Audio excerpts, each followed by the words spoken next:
열을 내야 되냐? 북한이 시그널을 보내고 있습니다. 북한 노동신문이 대한민국 총선 결과를 평가했는데 아주 신이 났어요. 그러면서 그 노동신문 내용을 보니까 대통령 탄핵이 나옵니다. 이건 뭐냐? 북한이 대한민국 극좌 세력에게 신호를 보내는 겁니다. 준비해라. 때가 왔다. 이겁니다. 그래서 우리는 지금 정신 바짝 차려야 되는 거예요. 북한에서 뭐라고 떠들고 있는지 이선봉 기자가 소개하겠습니다.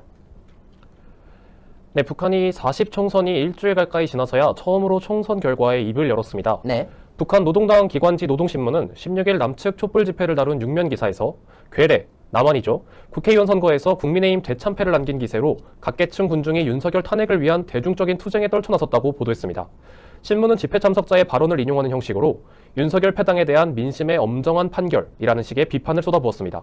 그러나 정당별 의석수 등 구체적인 선거 결과를 전하진 않았는데요. 네. 4년 전 21대 총선 때에는 관영 매체의 선거 결과 보도는 없었습니다. 다만 대남 라디오 방송인 평양방송이 선거 열흘이 지나서야 미래통합당이 국회의원 선거에서 대참패를 당한 이후 보수당 내에서는 황교안에 대한 분노가 말 그대로 부글부글 끓고 있다고 전했던 바 있습니다. 네, 해당 내용을 보면서 지금 제가 느낀 바로는 이게 참 주어만 가리고 보면 저희가 많이 듣던 구호가 아닌가 싶은 생각이 들 정도입니다. 이번 총선에서 외쳤던 구호가 있지 않습니까? 윤석열 정권 탄핵, 윤석열 정권 심판. 이게 정말 주어만 가리고 봤는데도 지금 제가 북한 노동신문이라고 주어를 말씀드렸지만 이걸 네. 가리고 보면 사실 다를 바가 없지 않나 싶은 생각이 들고 지금 이러한 게 의미하는 바는 확실히 지금 여당에게 너무 위험한 상황이 벌어지고 있다. 북한마저도 윤석열 대통령 탄핵을 거의 기정사실화하듯이 말을 하고 있는 상황에서 지금 여당 분위기가 확실히 결집되어야 될 때가 아닌가 생각하고 있습니다. 자, 이게 가벼운 일이 아닙니다. 사실 박근혜 대통령 탄핵 전국 과정에서도 그런 뒷이야기를 하신 분들이 많아요. 뭐 여러 가지 설인데 소위 말해 박근혜 대통령 탄핵 전국에서 촛불 집회에 뭐 중국인들이 대거 동원됐다. 뭐 이런 주장도 있었고 또 이 박근혜 대통령 탄핵의 그 배후에는 종북 세력이 있다. 이런 이야기도 많았지 않습니까? 실제로 종북 세력 입장에서 박근혜 대통령은 주적이니까 자기들 입장에서 왜 통진당을 해산시켰잖아. 불천지 원수지. 자, 근데 북한에서 노동신문 얘네들이 언론이 있습니까? 이게 신문이 아니에요. 사실상 그냥 북한의 논조를 보여주는 거예요. 티를 내는 겁니다. 야, 우리 김정은 수령님께서는 맨날 그 말하잖아요. 뭐 조선노동당 그 있잖아요. 그 리춘이 김정은 우리 원수님이 지금 지령 내린 거야. 야, 니네 꼴 좋다. 국민의힘 아주 참패했어. 야, 이거 뭐 이제 날래 때가 왔다오. 탄핵의 시간이 왔다오. 날래 준비하라오. 이거 한 겁니다. 지금 공교롭게도 이미 총선 기간 중에 제가 당을 특정하진 않겠어요. 근데 뭐 특정 다 아시잖아요. 요 당들이 대통령 무슨 임기 단축을 추진한다는 둥, 뭐 탄핵을 하겠다는 둥, 뭐 특검을 하겠다는 둥, 다 떠들었지 않습니까? 걔들이 왜 특검을 치겠어요? 특검이라는 어떤 빌미, 어떤 선동거리를 딱 만들어 놓고 탄핵한 거예요. 지난날 박영수 특검 만들어 놓고 탄핵했던 것처럼 지금 그 코스 밟겠다는 거 아닙니까? 근데 북한이 공교롭게도 그 얘기를 하고 있네? 근데 이미 좌파 진영의 그 당들 다 그 소리 떠들고 다니지 않습니까? 이제 결전의 순간이 온 겁니다. 안 올 것 같죠? 옵니다. 지금 게다가 국민의힘에 분탕조도별이 있기 때문에 충분히 북한이 원하는 또 이 대한민국의 극좌 세력이 원하는 방향대로 갈 수밖에 없다. 때문에 우리는 벌써부터 마음의 준비를 해야 되는 거고 그 과정에서 지난번과 같은 그런 어처구니 없는 비극이 벌어지지 않도록 힘을 결집해야 된다. 우리가 지금 이 결과에 너무 추스러들어 있지만은 결국 우리는 아직 이 전쟁에서 끝나지 않았다는 것을 분명하게 인지해야 됩니다. 자, 이병주 기자도 한마디 해주시죠. 근데 어떻게 딱 북한이 대통령 탄핵 지령을 내린 날에 이 친북 좌파들이 국민의힘 차기 당대표로 한동훈을 선호한다는 결과가 딱 나왔네요. 공교롭게도. 그러게요. 네? 이거 참 여러분 잘 보셔야 돼요. 지금 흐름을. 북한이 윤석열 탄핵 지령을 내렸는데 친북 좌파들이 한동훈을 밀고 있다? 이게 뭐겠습니까? 자, 여러분들 상상해보세요. 지금 국민의힘이 지금 108석이죠? 네. 108석인데 솔직히 한동훈이 좌파 공천을 너무 많이 해가지고 불안해 지금. 불안해. 이 108명이 끝까지 윤석열 대통령 수용할 것 같아요? 저는 아니라고 봅니다. 충분히 저는 거의 한 30명 이상은 언제든지 뒤통수 치고 대통령 탄핵에 동참을 할 수 있는 인물이라고 보는데 그런 상황에서 한동훈까지 당대표에 복귀를 한다? 그럼 이 한동훈과 친한 세력이 무슨 짓을 저질지 어떻게 합니까 우리가? 심지어 그 엄중한 총선 기간 중에도 하지도 않은 말 가지고 뭐 대통령이 날 자르라고 했다, 뭐 나 나가라고 했다, 뭐 이런 식으로 언론 플레이도 했어요. 그거 탄핵 사유를 만들었잖아요. 한동훈이 허위 제보로 윤석열 대통령 탄핵 사유까지 만든 사람입니다. 그리고 한동훈이 직접 영입한 대표적인 친한계 인사죠. 함은경은 총선 기간에 탈당하라고 대놓고 윤석열 대통령 보고 탈당을 하라고 협박을 했어요. 이런 상황인데 여러분들 한동훈이랑 친한계 인사들이 당권 다시 잡으면은 윤석열 대통령 가만 냅두겠습니까? 100% 탄핵이에요, 100%. 그러니까 한동훈이 당대표에 복귀하면은 윤석열 대통령은 무조건 탄핵된다. 이렇게 좀 보시면 될 것 같고요. 그렇기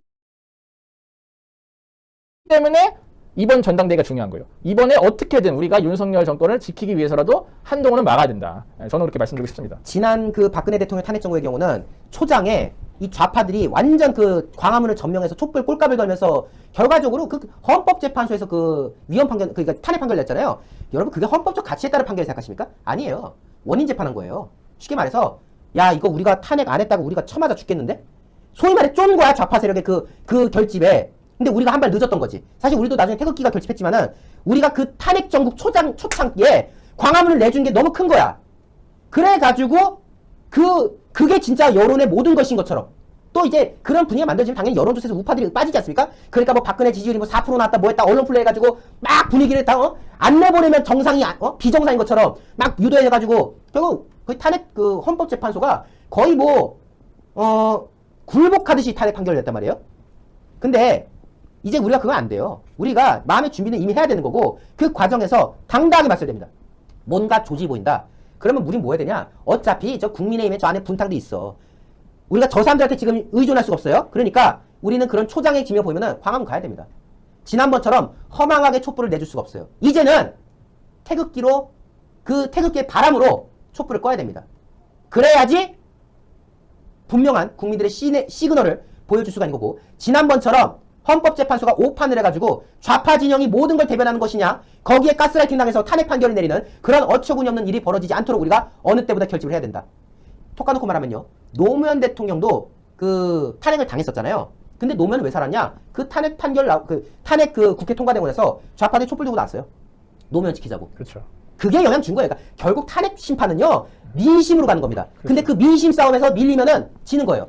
때문에 우리가 마음의 각오를 이미 해야 되고 우리는 탄핵까지 쟤들이 몰고 갈 거라는 걸 이미 마음에 준비를 하고 그 상황 왔을 때 우리는 거침없이 광화문으로 모여야 된다. 그 각오를 지금 하셔야 된다는 겁니다. 자 여러분들 제 의견에 공감하시면 뭐 해야 될까요? 꼭 눌러가지고 많은 관심 공유 이어지시기 바랄고요. 진짜 준비하셔야 됩니다. 이날 안 올 것 같죠? 분명히 쟤들은 합니다. 아니 북한에서 탄핵 얘기하고 있어요. 북한에서 탄핵 얘기했다는 거는 탄핵 하라는 거예요 지금. 야 니들 빨리 세팅해라.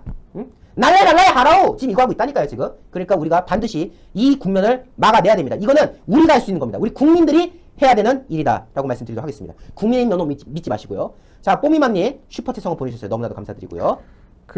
하여튼 이번 당대표 선거 위해서 혹시 당적 없으신 분들은 국민의힘 미리미리 가입해두세요. 지금. 네, 좀 혹시 몰라. 가입해두시는 것도 좋을 것 같아요. 어쨌든 당원 투표는 무조건 하게 돼 있지 않습니까? 그렇죠. 여론조사를 몇 프로 하든 간에 네. 당원 투표는 무조건 영향이 가게 돼 있기 때문에 당원 가입 혹시 안 하신 분들은 미리 당원 가입하셔가지고 어떻게든 우리가 한동훈을 낙선시켜야 된다. 저는 이렇게 말씀드리겠습니다. 한동훈의 뭐 낙선도 낙선이지만요. 정말 저 108명을 결사대로 개조를 할 인물이 필요합니다. 지금. 그렇죠. 네. 지금 뭐 윤석열과 거리를 둠으로써 뭐 민심을 회복해야 된다고 말하는 인간들인데 착각하지 마세요. 지금 레임덕 아닙니다. 그러니까 레임덕이었으면 좋겠지. 그러길 원하는 것 같은데 그럴 상황도 아닌 게 지금 집권 2년 아직 반도 안 했어요, 여러분. 대통령이 2년도 아직 안 했습니다. 엄밀히 말하면은 1년하고 10달 했어요. 어떻게 1년하고 10달 한 정부가 레임덕이 옵니까? 아니, 레임덕이 오면 안 되죠.